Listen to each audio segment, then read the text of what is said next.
అమీర్ ఖాన్ చివరిసారి నటించిన cinema Sitaare Zameen per box office వద్ద ఓ మోస్తారు కలెక్షన్లే రాబట్టింది.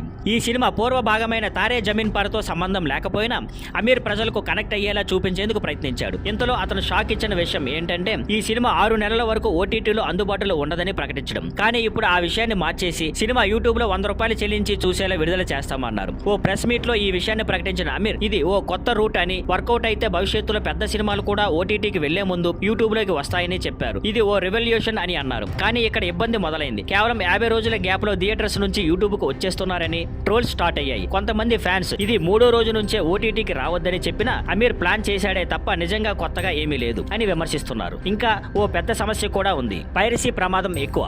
ఒక్కసారి యూట్యూబ్ లో పెయిడ్ వెర్షన్ వస్తే దాన్ని కాపీ చేసి లీక్ చేసే అవకాశాలు పెరుగుతాయి. ప్రస్తుతం అమీర్ టీం మాత్రం ఇలా యూట్యూబ్ ద్వారా సినిమా రిలీజ్ చేస్తే ఎక్కువ మంది వీక్షకులకు చేరుతుంది. అదే ఓ కొత్త రెవెన్యూ మోడల్ గా నిలుస్తుంది అనే ఆశతో ఉంది. ఆర్ఎస్ ప్రసన్న దర్శకత్వంలో వచ్చిన ఈ సినిమా కథ ఒక బాస్కెట్ బాల్ కోచ్ గురించి. అతను మద్యం మోతాదులో వాహనం నడపడం వల్ల శిక్షగా న్యూరో డైవర్జెంట్ అడల్ట్స్ కి కోచింగ్ ఇవ్వాల్సి వస్తుంది. కానీ చివరకు వాళ్ళ నుంచే జీవితంలో నిజమైన విలువలు నేర్చుకుంటాడు. Thank you for watching. Please like, share and subscribe.